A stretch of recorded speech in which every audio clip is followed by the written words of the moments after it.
Hello friends, welcome back to my channel Abee's vlogs. ഞാൻ ഇന്നിവിടെ healthy ആയിട്ടുള്ള ഒരു ബ്രേക്ക്ഫാസ്റ്റിൻ്റെ റെസിപ്പിയുമായാണ് നിങ്ങളുടെ മുമ്പിൽ എത്തിയിരിക്കുന്നത്. ഓട്സ് കൊണ്ടുള്ള ഒരു ഉപ്പുമാവാണ് ഞാൻ ഉണ്ടാക്കാൻ പോകുന്നത്. അതിനുവേണ്ടി ഞാനിവിടെ 1 കപ്പ് ഓട്സ് എടുത്തിട്ടുണ്ട്. ഇനി അതൊന്ന് വറുത്തെടുക്കാം. ഓട്സ് വറുത്തെടുക്കുന്നതിന് വേണ്ടി ഞാനിവിടെ ഒരു പാൻ അടുപ്പേ വെച്ചു. അത് ചൂടായി അതിലേക്ക് നമുക്ക് എടുത്തു വെച്ചിരിക്കുന്ന ഓട്സ് ഇട്ട് കൊടുക്കാം. ഞാനിവിടെ സാധാരണ ഓട്സാണ് എടുത്തിരിക്കുന്നത്. ഇനി ഇത് നല്ലതുപോലെ ഒന്ന് ഇളക്കി ഒന്ന് വറുത്തെടുക്കാം. ഇതങ്ങ് ഒരുപാട് മൂക്കേണ്ട ആവശ്യമില്ല, നന്നായിട്ടൊന്ന് ചൂടായി കിട്ടിയേച്ചാൽ മതി. ഇത് ചൂടാകുമ്പോഴത്തേക്ക് നല്ലൊരു മണമാണ്, അതാണ് ഇതിൻ്റെ കറക്റ്റ് പാകം. ഇത് വളരെ ഈസി ആയിട്ടുള്ളൊരു ബ്രേക്ക്ഫാസ്റ്റാണ്, അതുപോലെ തന്നെ ഇത് നല്ല ഹെൽത്തിയുമാണ്. ഓട്സ് ഇവിടെ നന്നായിട്ട് ചൂടായിട്ടുണ്ട്, കണ്ടോ, ഇത്രയും മൂത്തേച്ചാൽ മതി. ഇനിയും നമുക്കിത് വേറൊരു പാത്രത്തിലേക്ക് മാറ്റാം. ഓട്സ് ഉപ്പുമാവ് ഉണ്ടാക്കുന്നതിന് വേണ്ടി ഞാനിവിടെ ഒരു പാൻ അടുപ്പേ വെച്ചു. അത് ചൂടായി അതിലേക്ക് നമുക്ക് ഓയിൽ ഒഴിച്ചു കൊടുക്കാം. ഞാനിവിടെ സൺഫ്ലവർ ഓയിലാണ് ഉപയോഗിക്കുന്നത്. വെളിച്ചെണ്ണയിലും നെയ്യിലും ഒക്കെ ഉണ്ടാക്കുന്നതിനേക്കാളും ഓട്സിൻ്റെ ഉപ്പുമാവ് സൺഫ്ലവർ ഓയിലോ ഉണ്ടാക്കുന്നതാണ് ടേസ്റ്റി. സൺഫ്ലവർ ഓയിലോ ഏതെങ്കിലും വെജിറ്റബിൾ ഓയിലോ ഉണ്ടാക്കുന്നതാണ് ടേസ്റ്റ് ആയിട്ടുള്ളത്. എണ്ണ ചൂടായി അതിലേക്ക് ഒരു 1/4 ടീസ്പൂൺ കടുക് ഇട്ട് കൊടുക്കാം. കടുക് ഇവിടെ പൊട്ടിയിട്ടുണ്ട്. ഇനി അതിലേക്ക് ഒരു ചെറിയ സബോള ഞാനിവിടെ കൊച്ചായിട്ട് അരിഞ്ഞെടുത്തിട്ടുണ്ട്. ഒരു ചെറിയ കഷ്ണം ഇഞ്ചി അരിഞ്ഞെടുത്തിട്ടുണ്ട്. ഒരു വറ്റൽമുളക് കട്ട് ചെയ്തെടുത്തിട്ടുണ്ട്. ഇതെല്ലാം കൂടി അതിലേക്കൊന്ന് ചേർത്ത് കൊടുക്കാം. എന്നിട്ട് ഒന്ന് ഇളക്കി കൊടുക്കാം. ഇനിയും 2 തണ്ട് കറിവേപ്പില കൂടി ചേർത്ത് കൊടുക്കാം. എന്നിട്ട് നല്ലതുപോലെ ഒന്ന് ഇളക്കി ഒന്ന് വഴറ്റിയെടുക്കാം.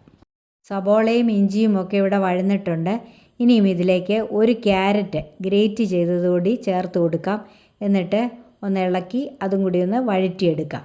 ഓട്സ് ഉപ്പുമാവ് വെയ്റ്റ് ലോസ് ഡയറ്റിൽ ഉൾപ്പെടുത്താൻ പറ്റിയ നല്ലൊരു ഡിഷാണ്. ക്യാരറ്റും വഴന്നു, ഇതങ്ങ് ഒരുപാട് വഴലേണ്ട ആവശ്യമില്ല. ഇനിയും ഇതിലേക്ക് 1/2 കപ്പ് വെള്ളം കൂടെ ചേർത്ത് കൊടുക്കാം. ആവശ്യത്തിന് ഉപ്പ് കൂടി ചേർത്ത് കൊടുക്കാം. ഇനി ഇതൊന്ന് തിളയ്ക്കണം. ഓട്സ് ബ്ലഡ് ഷുഗർ കുറയ്ക്കാനൊക്കെ നല്ലതാണ്. LDL കൊളസ്ട്രോളും ടോട്ടൽ കൊളസ്ട്രോളും ഒക്കെ കുറയ്ക്കാനായിട്ട് ഇത് വളരെ നല്ലതാണ്. ഹാർട്ടിൻ്റെ ആരോഗ്യത്തിന് ഇത് നല്ലതാണ്. വെള്ളം ഇവിടെ തിളച്ചു. ഇനി ഇതിലേക്ക് റോസ്റ്റ് ചെയ്ത് വെച്ചിരിക്കുന്ന ഓട്സ് കൂടി ചേർത്ത് കൊടുക്കാം. എന്നിട്ട് നല്ലതുപോലെ ഒന്ന് ഇളക്കി കൊടുക്കാം. ഓട്സിലും ക്യാരറ്റിലും ധാരാളം ഫൈബറും വൈറ്റമിൻസും അടങ്ങിയിട്ടുണ്ട്. അതുകൊണ്ട് തന്നെ ഈ ഉപ്പുമാവ് ഡബിൾ ഹെൽത്തിയാണ്. ഈ സമയത്ത് സ്റ്റൗ ലോ ഫ്ലെയിമിൽ വേണം വയ്ക്കാനായിട്ട്. വലിയ തീ ഇനി ആവശ്യമില്ല, ചെറിയ തീയിൽ കിടന്ന് വേണം ഇത് വേകാനായിട്ട്. ഇനിയും നമുക്കിത് ഇങ്ങനെ ഒന്ന് തട്ടിപ്പൊത്തി വെച്ചിട്ട് ഒന്ന് അടച്ച് വെച്ച് ഒരു 5 മിനിറ്റ് ഒന്ന് വേവിച്ചെടുക്കാം. ഉപ്പുമാവ് ഇടയ്ക്കിടയ്ക്കൊന്ന് ഇളക്കി കൊടുക്കണം.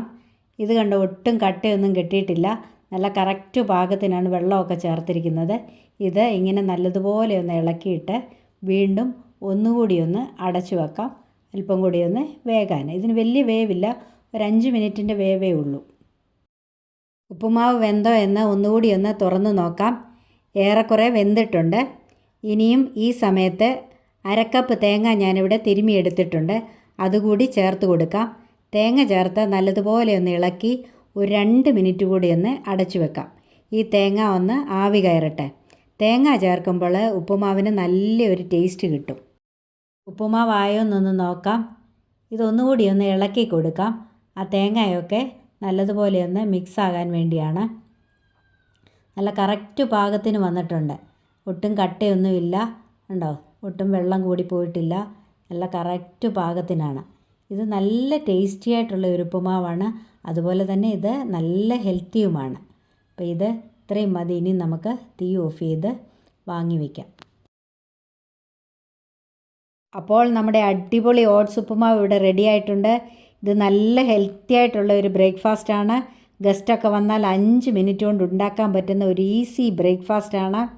അതുപോലെ തന്നെ ബാച്ചിലേഴ്സിനൊക്കെ പെട്ടെന്ന് ഉണ്ടാക്കാൻ പറ്റിയ ഒരു റെസിപ്പിയാണിത്. ഇതുപോലെ എല്ലാവരും ഒന്ന് ട്രൈ ചെയ്ത് നോക്കണം. എന്നിട്ട് എൻ്റെ വീഡിയോ ഒന്ന് ലൈക്ക് ചെയ്യണം, കമൻറ്റ് ചെയ്യണം, മറ്റുള്ളവർക്കൊക്കെ ഒന്ന് ഷെയർ ചെയ്ത് കൊടുക്കണം. സബ്സ്ക്രൈബ് ചെയ്യാതെ ആരെങ്കിലും ഉണ്ടെങ്കിൽ ഒന്ന് സബ്സ്ക്രൈബ് ചെയ്ത് സപ്പോർട്ട് ചെയ്യണേ. ഇതുവരെയും എനിക്ക് തന്ന എല്ലാ സപ്പോർട്ടിനും നന്ദി. തുടർന്നും എന്നെ സപ്പോർട്ട് ചെയ്യണേ. ഇനിയും ഇതുപോലെ നല്ലൊരു വീഡിയോയുമായി കാണാം. Bye bye, take care, thank you, love you all.